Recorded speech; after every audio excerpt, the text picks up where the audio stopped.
Hello बाल मित्रों, नमस्कार। मारी यूट्यूब चैनल में तमारुं स्वागत है।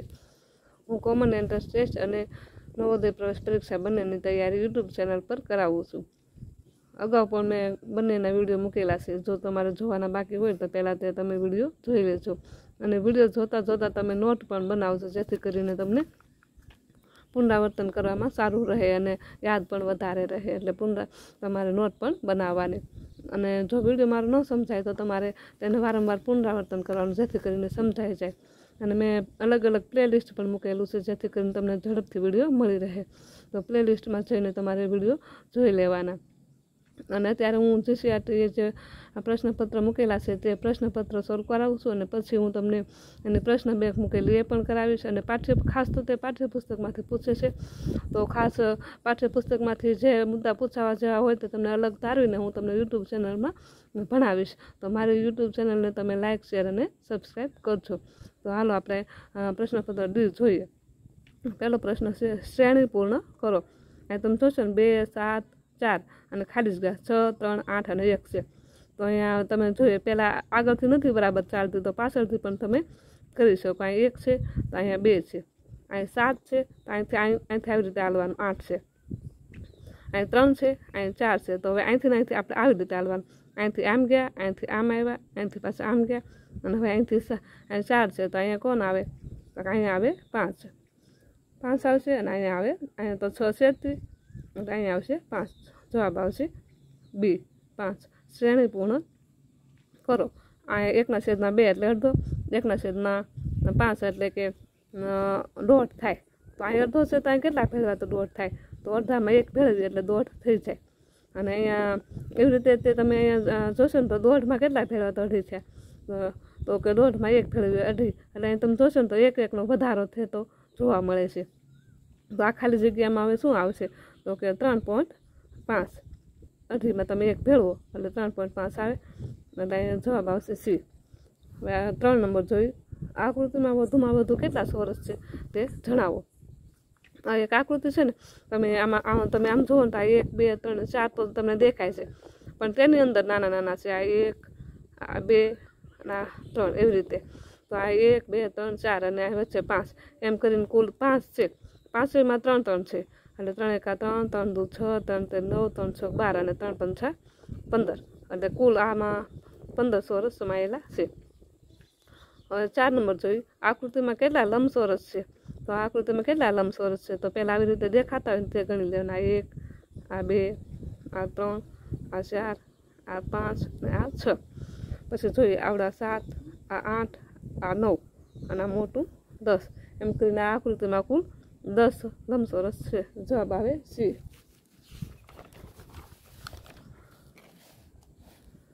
5 નંબર જોઈ। આકૃતિમાં વધુમાં વધુ કેટલા ત્રિકોણ છે?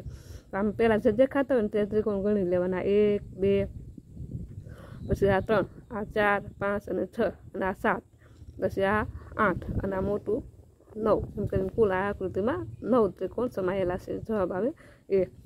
6 નંબર જોઈ। આકૃતિમાં કેટલી સળંગ રેખા છે? તો આ 1, આ 2, 3 અને 4 એમ કરીને આમાં 4, 1, 2, 3 અને 4 એમ કરીને આમાં પણ 4, 1, 2, 3, 4 અને આમાં વચ્ચેનામાં 5 છે એટલે 4, 4 ને 5 એટલે એનો સરવાળો જોઈને તો 13 થાય અને હજુ પણ 2 છે, આ 1 અને આ 2 એટલે 13 ને 5 2 15 થાય એટલે જવાબ આવે છે। આમાં કુલ કેટલી સળંગ રેખા છે? તો કે 15। 7 જોઈએ। આકૃતિમાં વધુમાં વધુ કેટલા લંબચોરસ છે તે જણાવો। આકૃતિમાં કેટલા લંબચોરસ? પહેલાં તો જે દેખાતા હોય ને તે ગણી લેવાના। આ 1, આ 2, આ 3, 4 ને આ 5, આ 6, 7 અને 8 થઈ ગયા।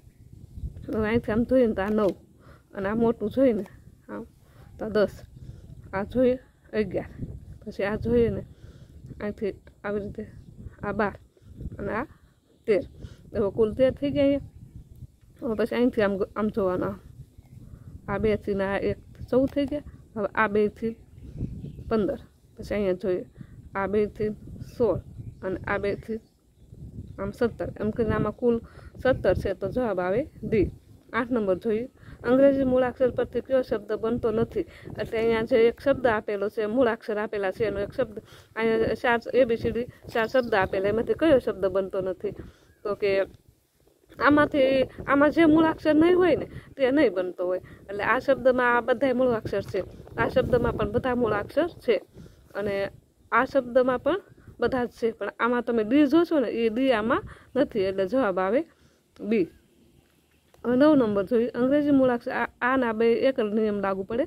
અંગ્રેજી મૂળાક્ષર પરથી કયો શબ્દ બનતો નથી? તો આમાં જે મૂળાક્ષર હશે આમાં એક મૂળાક્ષર આમાં નહીં હોય તે હશે એમ, એટલે જોઈએ તો આ એ છે, એમાં બધા છે મૂળાક્ષર, આના પણ બધા બીના છે, પણ ડીના પણ છે. આ સીમાં જોશું ને તો આ જે વાય છે ને આ મૂળાક્ષરમાં જોવા મળતો નથી, એટલે જવાબ આવે સી. હવે 10 નંબર જોઈએ, અંગ્રેજી મૂળાક્ષરનો સાચો ABCD ક્રમ. અમે આ અગાઉ વિડીયો મૂકેલો છે, તે પણ તમારે પહેલાં જોઈ લેવાનો, અને જ્યારે ABCDનો ક્રમ આવે ને ત્યારે પહેલાં તમારે આખી ABCD આવી રીતે લખી નાખવાની, અને પછી ક્રમ આપવા રહેવાનો. તો અહીંયા જોઈએ ને તો અંગ્રેજી મૂળાક્ષરનો ક્રમ જોઈએ તો આ SCH આમાંથી પહેલો કયો આવશે? તો કે પહેલાં આવે સી, આવી રીતે લખવાના, સી આવશે, પછી H આવશે, પછી L આવશે, પછી આ બે ડબલ O આવશે, અને પછી S આવશે. તો પહેલાં જે સી હોય ને એ આપણે ઓપ્શન રાખવાનો, એટલે આ બે ઓપ્શન તો આમ જ દૂર થઈ ગયા. પછી સી, પછી H અને પછી L, તો અહીંયા O આવ્યો એટલે આ પણ દૂર થઈ ગયો, એટલે જવાબ આવે બી. 11 નંબર જોઈએ, આ પણ ABCDનો ક્રમ પ્રમાણે જ ગોઠવવાનું છે, એટલે પહેલાં આવી રીતે ABCD લખી નાખવાની, પછી આ જે મૂળાક્ષર આપેલા છે ને તેને તમારે ક્રમ આપી દેવાનો. આમાંથી જોઈને તો આ એ છે એ પહેલો આવશે, પછી આવશે ડી, પછી H ને પછી આવી રીતે 1 2 3 4 એવી રીતે આપી દીધા. અને પછી તમારે જોવાનું પહેલાં એમાં એ ક્યાં છે? બધામાં એ છે. પછી ડી બીજા નંબરનો શેમાં છે? તો અહીંયા છે, આ બેમાં નથી, એટલે આ બે દૂર કરી દેવાનો ઓપ્શન. પછી આવે H, એટલે ઈ શેમાં છે? તો એ આ એકમાં છે, અહીંયા H આવ્યો, એટલે આ જવાબ આપણે આ પણ નહીં આવે, જવાબ આવશે એ. 12 નંબર જોઈએ, ગુજરાતી મૂળાક્ષરોને નીચે મુજબ અંકમાં દર્શાવી સાચો વિકલ્પ પસંદ કરો. આ જે મૂળાક્ષર આપેલા છે ને તે એ પ્રમાણે નીચે આપણે એક આપેલું હોય એને આપણે આ મૂળાક્ષર પ્રમાણે ગોઠવવાના. અહીં સરવાળા નિશાની છે યાદ રાખવાના. અહીં ન ર છે તો આ નર, તો નર એટલે અહીંયા 1 અને 3 આવ્યા. પછી આ ગણ એટલે 4 અને વત્તા 4 અને 2 આવ્યા. તેનો મેં સરવાળો કર્યો એટલે 55 આવ્યા. તો આમાં 55 ક્યાં છે? એમાં છે, જવાબ આવે એ. 13 નંબર જોઈએ, ગુજરાતી મૂળાક્ષરોને નીચે મુજબ અંકમાં દર્શાવી સાચો વિકલ્પ પસંદ કરો. અહીંયા પણ એવી રીતે જ છે, આ બે શબ્દ આપેલા છે ને વચ્ચે માઇનસની નિશાની છે. ન ગો ર, તો ન ગો ર એટલે 1 4 ને 3 થાય, અને રણ એટલે રણ, તો અહીંયા જોઈએ 3 અને 2 થાય. હવે આની બાદબાકી કરીને તો 111 આવે. તો 111 ક્યાં છે? ડીમાં, જવાબ આવે ડી. 14 નંબર જોઈએ, જુદી પડતી આકૃતિ.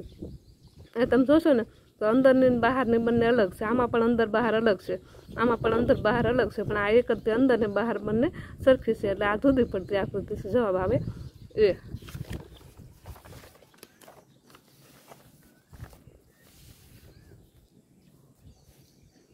અહીં જોઈએ જુદી પડતી આકૃતિ શોધો, પણ અહીંયા પણ જુદી પડતી આકૃતિ શોધો, અને અહીંયા સરવાળો છે, બાદબાકી, ગુણાકાર ને બરાબર એવી રીતે છે. આમાં પણ એવી રીતે છે, આમાં પણ એવી રીતે છે, પણ આ જે ભાગાકારની નિશાની છે ને આ 3માં એકમાં નથી ને આમાં છે, એટલે આ આપણે જુદી પડતી આકૃતિ છે. 16 નંબર જોઈએ, નીચે આપેલા પ્રશ્નમાં અંગ્રેજી મૂળાક્ષરો માટે સૂચવેલા સાંકેતિક ભાષાને ધ્યાને લઈ ઉત્તર આપો. આ સાંકેતિક ભાષા હોય, આનો સંબંધ આની જોડે હોય, તો આનો સંબંધ કોની જોડે આપણે શોધવાનું હોય. આ ઝેડ તો મેં પહેલાં ABCD લખી નાખી. આ ઝેડ છે, X છે ને V છે, તો તમે છેલ્લો ઝેડ છે એ છેલ્લો શબ્દ ઝેડ રાખ્યો, પછી વાય નથી લીધો, 1 મૂકીને 1 છે, વાય નથી લીધો, પછી X લીધો, W નહીં, પછી V લીધો, એવી રીતે લીધો, તો એનો સંબંધ એને આની જોડે રાખ્યો. પહેલેથી શરૂ કર્યું, આ A લીધો, B નહીં, C D નહીં, અને E એવી રીતે સંબંધ છે. તો હવે આનો સંબંધ કોની જોડે છે? તો એને શું કર્યું? અહીંયા વાય લીધો, ઝેડ પછી જે વાય તો એ લીધો, જે 1 ને મૂકીને 1, પછી W અને U. તો હવે અહીંયા પણ આપણે જોઈએ તો B લેવાનો, D લેવાનો, F, તો B D અને F તે ડીમાં છે, જવાબ આવે ડી.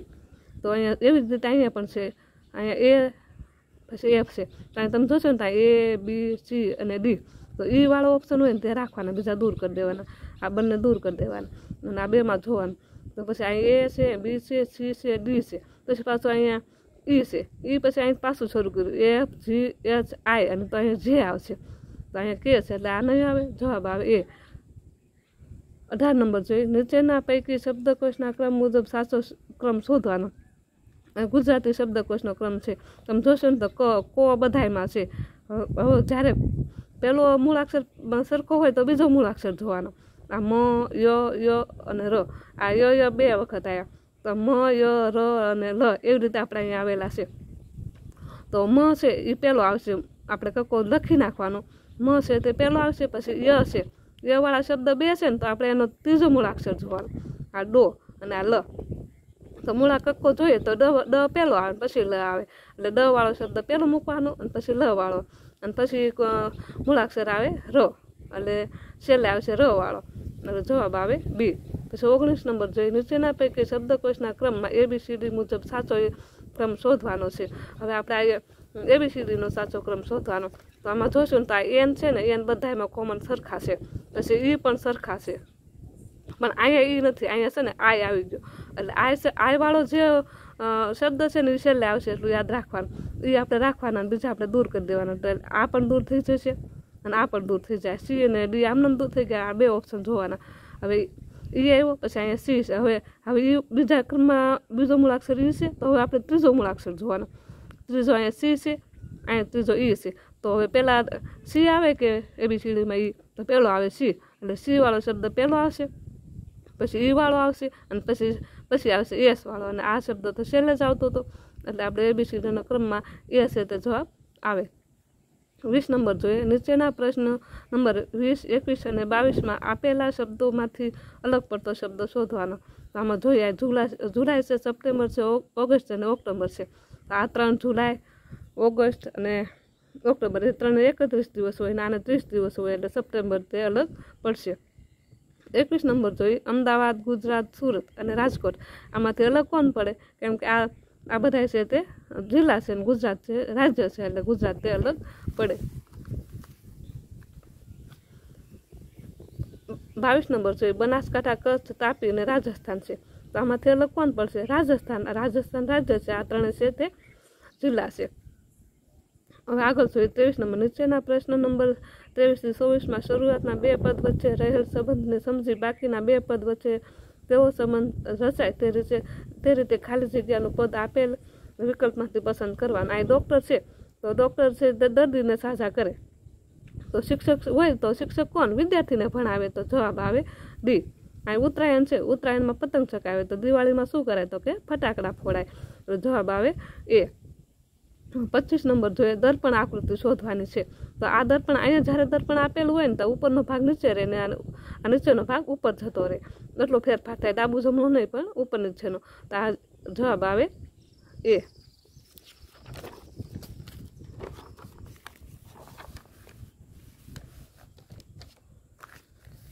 અહીંયા 26 નંબર દર્પણ આકૃતિ છે. તો અહીંયા આવી રીતે દર્પણ આકૃતિ જ્યારે આવે ને ત્યાં જે જમણી આ ડાબી સાઈડ હોય ને જમણી સાઈડ થતું રહે, અને જમણી સાઈડ હોય તે ડાબી સાઈડ. એટલે આ ઓપ્શન જે આવતો હોય તે આપણો જવાબ આવે સી. હવે જોઈએ આગળ, અંગ્રેજી મૂળાક્ષરમાં છેલ્લેથી 10મા ક્રમનો મૂળાક્ષર કયો છે? તારે ABCD લખી નાખવાની અને છેલ્લેથી ગણવા રહેવાનું. આમ છેલ્લેથી મેં ગણ્યું એટલે ક્યુ છે તે 10મા ક્રમે આવે, એટલે જવાબ આવે સી. 28 નંબર જોઈએ, લીપ વર્ષમાં પ્રથમ દિવસે સોમવાર હોય તો વર્ષના છેલ્લા દિવસે કયો વાર હોય? એટલે લીપ સામાન્ય વર્ષ હોય ને તો જે વારે શરૂ થયું હોય ને એના એક પછી આ વારે પૂરું થાય. એવી રીતે તો લીપ વર્ષ હોય ને તો 2 વાર પછી જે આવતો હોય તે. તો અહીંયા તમને પ્રથમ સોમવાર કીધું તો મંગળવાર મૂકીને પછી જે આવતો હોય તે વાર આવે, એટલે આવે બુધવાર. 29 નંબર જોઈએ, તાર્કિક રીતે ચડતા ક્રમમાં ગોઠવો. તો અહીંયા જે ચડતો ક્રમ એટલે જે પહેલાં નાનું છે ને તે આવશે, પછી એવી રીતે ચડતા ક્રમ ગોઠવવાનો. તો પહેલી કોણ આવે? સાયકલ છે તે બધાથી નાની, પછી એનાથી મોટી રિક્ષા, એનાથી મોટી ટ્રેન, બસ, અને એનાથી મોટી ટ્રેન. તો આવી રીતે 2, 1, 4 અને 3 જે ક્રમ હોય તે જવાબ આવે ડી. 30 નંબર જોઈએ, તાર્કિક રીતે ચડતા ક્રમમાં ગોઠવો. અહીંયા પણ જે નાનું છે તે પહેલાં આવશે અને મોટો તે છેલ્લે. નાનામાં નાની છે કીડી, બીજા નંબરે મકોડો, અને ત્રીજા નંબરે વીછી, અને એનાથી મોટો કાચીડો. એવી રીતે ક્રમ આવશે. તો 2, 3, 4 અને 1 એવો જે ક્રમ આવે તે જવાબ આવે. બીમાં 2, 3, 4 અને 1 સમાયેલો છે, જવાબ આવે બી. હું અહીંયા તાર્કિક વિભાગ પૂરો કરું છું, અને આવતા વિડીયોમાં હું ગણિતનો વિભાગ લઈને આવીશ. અને મારા યુટ્યુબ ચેનલના વિડીયો જો તમને ગમતા હોય તો લાઇક શેર અને સબસ્ક્રાઈબ કરજો.